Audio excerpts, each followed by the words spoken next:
여의도 정면 승부 3부 시작합니다. 앞서 조경태 국민의힘 의원에 이어서 더불어민주당 이상민 의원 연결해서 야당의 입장 들어봅니다. 안녕하십니까, 의원님? 네, 안녕하세요. 네, 수고가 많으십니다. 이재명 대표가 24일간 단식을 끝으로 중단을 했고요. 이 대표가 현재 회복 치료를 받고 있는 것으로 알려졌는데 현재 건강 상태는 어떤지, 그리고 내일 구속영장 심사에는 과연 참석이 가능할지 어떻습니까? 저도 언론을 통해서 들은 거라 직접 본 건 아니지만 어쨌든 건강 회복이 많이 돼서 화장실도 혼자 다닐 정도가 된다고 하니까요. 많이 빠른 속도로 회복이 되고 있는 것 같습니다. 그리고 이재명 대표가 입장문을 방금 전에 발표했는데 영장 심사에 참석을 직접 하겠다고 했습니다. 아, 그렇습니까? 예, 네. 입장문을 조금만 더 설명해 주시겠습니까? 아니, 저도 이제 언론을 보도를 통해서 들었는데요. 네. 내일 구속영장 심사에 직접 본인이 출석하겠다라고 했고, 네. 네, 이재명 대표는 김영삼 전 대통령의 단식 기록 23일을 넘어서 24일간 했고요. 처음에 시작할 때는 윤석열 정부의 폭정 저지라든지 민주주의 쟁취 이렇게 명분을 내걸었죠. 그런데 결국 24일간 단식 이제 끝나면서 일각에서는 방탄 단식 아니냐 이런 이제 비판도 많은데요. 단식에 대한 평가 점수로 따지면 얼마나 될지 의원님 부탁드립니다.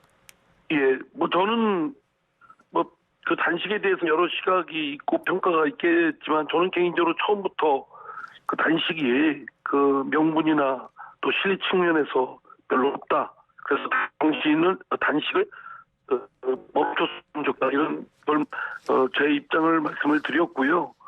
그런데 하여간 그 이후에 계속 단식이 되고 야당 제1당 대표가 단식을 그렇게 장기간 하니까 국정도 지금 정리국회에서 모든 이슈를 빨아들이고 있는 점은 어쨌든 하여튼 부정적 악영향을 준 측면이라고 생각합니다. 앞으로 정치인들이 자신들의 의지를 밝히는 데 있어서 정치력을 발휘해서 그걸 풀어갈 생각을 해야지 단식 또는 등 여러 가지 그런 방법을 통해서 충격을 통해서 하는 건 별로 적절하지 않다, 바람직하지도 않다라고 생각합니다. 네, 이상민 의원님은 이제 이재명 대표 단식이라든지 친명 행태에 대해서 지속적으로 비판적 입장을 내놨는데요. 혹시 지역구에서는 어떻습니까? 강성 지지층으로부터 압력이라든지 협박이라든지 그런 게 좀 있을까요? 어떨까요? 저희 지역구에서 라기보다는 전국적으로 문자 폭탄이나 어떤 전화 이런 걸로 이렇게 항의하고 심지어는 심한 욕설 아주 인권 침해적인 그런 것이기 때문에 전부 다 그런 건 아니지만 일부는 매우 폭력적이고 사실은 용인할 수 없는 그런 행위들까지도 하는데 이거야말로 더불어민주당에서는 있을 수 없는 일이라고 생각합니다.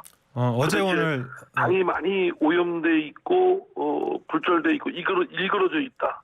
이것이 이재명 대표가 자신을 둘러싼 지지 세력들의 아주 잘못된 일그러진 못된 행태들이고 더불어민주당이 이것을 고쳐가지 않으면 정말 국민들로부터 아주 엄중한 심판을 받을 것이 여실히 전망이 됩니다. 네, 조 의원님 방금 문자 폭탄 말씀하셨는데요. 최근 한 일주일간 하루에 몇 통씩이나 오나요? 그리고 대표적인 메시지 같은 거 한두 개 소개해 주시면 좋겠습니다. 하루에 500통? 저 직접 세보지는 않았습니다만 전화는 24시간입니다. 그냥 다른 업무를 볼 수 없을 정도고 핸드폰을 꺼 있다가 다시 켜도 마찬가지고요. 또 수북히 문자가 쌓이고 또 문자를 보내는 것까지는 그냥 그런가 보다 하겠는데 그 내용이 여기서 방송에서 그대로 이렇게 인용하기는 좀 그렇습니다. 아주 상당히 제가 폭력적이라고 했지 않습니까? 그리고 상당히 좀 심한 아주 그런 것까지 있기 때문에 이런 것들에 대해서 이게 묵과하고 그냥 당원들이 한 거라 그냥 모른 척 해야 되나 이런 생각이 들 정도로 아주 더불어민주당에 이런 당원과 또 의원들이 있다고 한다면 이런 세력들이 있다고 한다면 당에 아주 갉아먹는 그런 내부의 적이지요. 네. 민주주의의 적이고. 네. 그리고 이재명 대표가 내일 영장 실질심사에 참석하는데요. 최근에 이제 모든 언론에서 지적을 하고 있는데 증거인멸의 염려, 증거인멸의 우려 이런 것들이 최대 쟁점으로 부각이 되고 있거든요. 그래서 한동훈 법무장관은 국회에서 증거인멸의 염려가 있다 이렇게 이제 주장을 했고 반면에 박주민 의원은 물적 증거가 없다 이렇게 맞섰는데요. 과연 이런 것들이 영장 심사에 어떤 영향을 끼칠지 의원님의 고견을 부탁드립니다.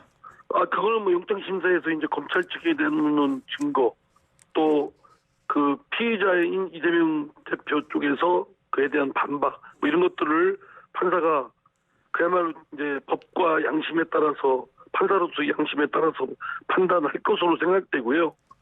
어쨌든 검찰이 워낙 방대한 또 여러 가지 광범위하게 증거인멸에 대한 것을 적시하고 그에 대한 증거 같은 것들도 제출한 것으로 알려지고 있기 때문에 이재명 대표로서는 만반의 준비를 하지 않으면 안 좋은 결과가 있을 수도 있다 그런 생각이 듭니다. 한동훈 네.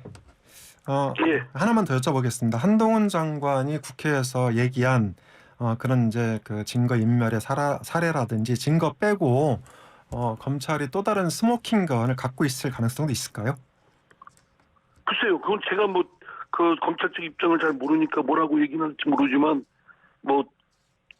그런 걸 지금 제시를 하지 않고 있다가 알려지지 않고 있다가 법정에서 갑자기 제출을 할 수도 있겠죠. 네. 그런데 그건 전 잘 모르겠습니다. 네, 알겠습니다. 그리고 이제 이재명 대표의 강성 지지층인 개딸들이 100만 명의 탄원서를 모아서 구속을 저지하려는 이제 계획을 진행하고 있고요. 민주당 주도부도 의원님들 전원에게 공문을 보낸 걸로 이제 보도가 되고 있는데요. 구속영장 기각을 요구하는 탄원서 제출을 요청했다고 하는데요. 받으셨어요?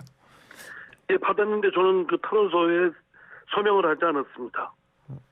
그 이유는 지금 구속영장 심사도 하나의 재판이고 또 본재판도 마찬가지고 무엇보다도 판사가 법과 원칙에 따라서 또 판사로서의 직업적 양심에 근거해서 판단을 하도록 도와주는 것이 우리 정치권이든 사회에 있는 여러 사람들이 사법권의 독립 또는 공정한 재판을 하도록 도와주는 거라고 생각합니다. 그래서 정치권에서 자꾸 물론 마음이 절실하니까 그렇게 하는 측면은 이해가지만 막 의원들이 집단적으로 이렇게 탄원서를 내서 제출한다든가 또는 100만 당원들의 탄원서를 받도록 한다든가 이런 것들은 판사에게는 상당한 심리적 압박이 될 수 있다. 사회적 압박이 될 수 있다. 하는 점에서 결코 제가 볼 때는 바람직한 모습은 아니라고 생각합니다. 네. 우리가 사법권의 독립을 지켜주는 것은 판사도 굳건하게 법과 원칙에 따라서 재판을 해야 되는 것도 필요하겠지만 입법부 또 행정부에서도 그에 대한 협조를 해야 되지 않을까. 특히 정치권이 이렇게 중요한 사회적 이목이 집중되는 사건에 대해서 특정 정파의 사람들이 집단적으로 이렇게 하는 것은 결국은 아무리 부인해도 영향력을 끼치지 않겠습니까? 그러니까 그런 것들은 썩 재판의 공정한 재판을 위해서는 별로 바람직하지 않다. 그래서 저는 서명하지 않았습니다. 네, 아주 명쾌한 입장을 갖고 계시군요. 그런데 이제 저희가 보통 언론 보도들을 통해서 이재명 체포 가결표가 민주당에서 최대한 40표 정도 된다. 이렇게 이제 추정들이 나오고 있는데요. 그러면 이 탄원서 제출을 40분 다 안 할까요? 어떻게 보세요? 지금 민주당 분위기 어떻습니까? 글쎄, 저도 지난 금요일 날 당으로부터 그런 탄원서 요청이 왔다길래 그냥 그것까지 저희 이렇게 거부하기에는 좀 모진 거 아닌가라고 해서 사실은 서명을 하기로 이렇게 생각을 했는데 그 다음날 아무리 생각해도 좀 찜찜합니다. 왜냐하면 재판에 대해서 법과 원칙에 따라서 하면 되고 또 이재명 대표도 자신은 아무 잘못도 없다고 그랬고 자신이 그 피의자 신문을 조사를 받아보니까 뭐 검찰이 확보한 증거도 제시하지 못하더라. 그러면 뭘 걱정합니까? 그냥 법과 원칙에 따라서 재판받아서 영장을 기각시키면 될 일 아니냐. 그런데 뭐 전 의원들이 사인해가지고 뭐 탄원을 또 요청하고 판사한테 또 100만 원이 이렇게 집단적으로 하는 것은 판사한테 재판을 하는 판사한테는 뭐 알게 모르게 영향력 압박을 주는 거 아니겠습니까? 그런 별로 그 사법권의 독립이라는 우리 중요한 가치고 기능에 대해서 재판에 대해서 좀 영향력을 준다는 측면에서는 별로 바람직하지 않다고 저는 법학 공부할 때 그렇게 배웠습니다. 네, 강성 지지층의 압박이 대단할 텐데 아무튼 굉장히 이제 일관된 입장을 갖고 계시네요. 그리고 하나 더 여쭤보고 싶은 게 있는데요. 아직은 뭐 시간이 좀 남아 있긴 하지만 만약에 이재명 대표 영장 심사가 인용이 되고 이렇게 되면 이제 석방 결의안을 추진할 수도 있다. 이런 얘기들이 나오고 있지 않습니까? 그 문제에 대해서는 어떻게 보시는지요? 석방 결의안은 헌법에 분명히 회기 전에 구속됐을 때 그 회기 전에 영장이 발부되어서 구속되었을 때 그 회기 중 오는 회기 중에 그 의원들이 석방 결의에 따라서 일시적으로 석방할 수 있고 다시 재구속되는 절차가 있습니다. 그런데 이번에 만약에 이재명 대표가 구속 영장이 발부돼서 구속이 되면 회기 전이 아니라 회기 중 아닙니까? 네, 그러면 그렇죠. 그 조항에는 해당이 안 되죠. 그러니까 다음 임시회기를 소집을 해야 가능하다. 이런 예, 말씀인 걸로 이해하겠습니다. 가능한 게 아니라 제 생각에는 회기 중에 그 구속된 거기 때문에 그 회기 중에 석방 결의를 통해서 석방시킬 수가 없고 또 할 수가 없다고 저는 법 해석상 그렇게 생각됩니다. 네, 법에 명시적으로 그렇게 되어 있기 때문에요. 네, 잘 알겠습니다. 그리고 이제 이 이재명 대표 체포 결의안이 가결되면서 당초에 이재명 대표의 당 장악력이 조금 이완되고 예를 들면 이제 비명계에게도 좀 활로가 생기지 않을까 이런 이제 관측들이 있었는데요. 실제는 좀 반대로 가는 것 같아요. 그러니까 박광원 원내대표 사태는 물론 송갑석 의원 이제 비명계 지명직 최고위원인데 이분도 사퇴를 했고 또 고민정 최고위원도 사퇴를 고심 중이다 이런 이제 보도들이 나오고 있거든요. 그래서 지금의 민주당 분위기가 오히려 이재명의 민주당의 가속화 이런 식으로 지금 가고 있는 게 아닌가 이런 생각이 드는데 어떠십니까? 아주 안 좋은 기류죠. 아니 박광원 원내대표가 뭐 책임을 다 져야 될 이유도 없고 책임을 진다면 박광원 원내대표나 이재명 대표나 또는 그 최고위원들도 다 그만둬야 되죠. 그런데 박광원 원내대표는 그만두게 하고 이재명 대표와 최고위원들은 그대로 있고 그건 말이 안 되는 겁니까? 누가 봐도 그건 이치에 안 맞고 상식에 안 맞는 건데 뭐 그 당내 일부 의원들이 연판장 돌려서 박광원 원내대표를 퇴진시키려고 하고 있고 당원들도 뭐 그렇게 요구 일부 하고 있다고 들었고요. 또 당원들은 그렇고 다음에 최고위원들도 그렇게 압박을 했다는 말도 들리는데 그래서 그만뒀다는 말이 있는데 만약에 사실이 그렇다면 그건 매우 잘못된 것이죠. 박광원 원내대표가 그만둬야 된다고 생각하면 저는 이재명 대표나 최고위원도 그만둬야 되고 저는 그렇게 해야 되는데 박광원 원내대표만 딱 꼽아서 그만두게 했고 결국은 이재명 대표 체제를 더 강화시키고 굳건하게 하겠다.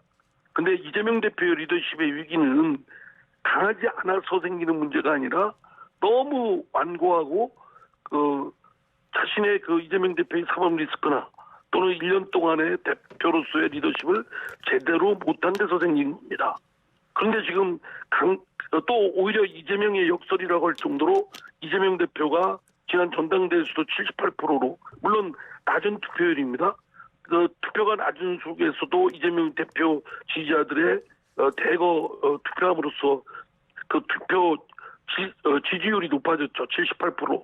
그리고 당내 개딸들로 대표되는 그 강성 지지자들의 지지를 받고 있고, 그런 것이 오히려 이재명 대표의 부족함이 아니라 이재명 대표를 강하게 하는 게 아니라 오히려 결함으로 드러나고 있다라는 차원에서 더 거기다가 이제 지난번 체포동의안 표결 이후 가결 이후 그 진영 체제를 강화시키는 건 제가 보기엔 그 망조가 아닌가 그런 생각이 듭니다. 네, 방금 이제 조 의원님 망조가 들었다 이렇게 표현하셨는데 언론에도 일부 보도가 됐습니다. 그러니까 이 의원님 말씀은 인적 쇄신의 정점은 이재명 대표여야 된다. 뭐 이런 식으로 이해해도 될 것 같고요. 그리고 이제 원내대표 얘기가 나왔으니 말인데요.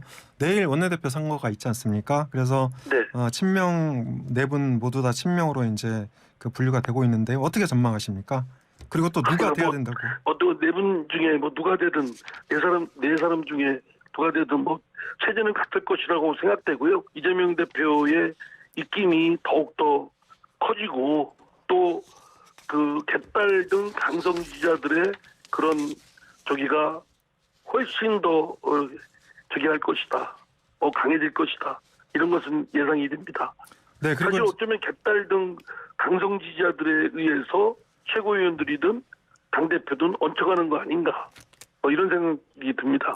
네, 의원님 말씀 듣다 보니까 시간이 금방 가는데요. 마지막으로 이 강서구청장 선거 판세 어떻게 보세요? 저는 뭐 거기에 지금 세심하게 보지는 못해서 정확하게 모르겠습니다만 지금 여론조사는 민주당 후보가 좀 앞서간다고 생각하는데요.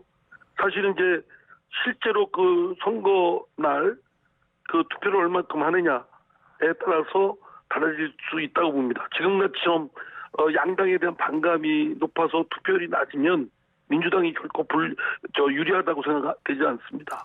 네, 지금까지 조경태 의원님 모시고 말씀 나눴습니다. 감사합니다. 이상민 의원입니다. 이상민 의원님 모시고 말씀 나눴습니다. 감사합니다. 네, 감사합니다. 그리고 그 조금 전에 저희가 2부에서 선거 여론조사 강서구청장 선거 여론조사 말씀드린 적이 있는데요. 의무 고지 사항이라도 간단하게 말씀드리겠습니다.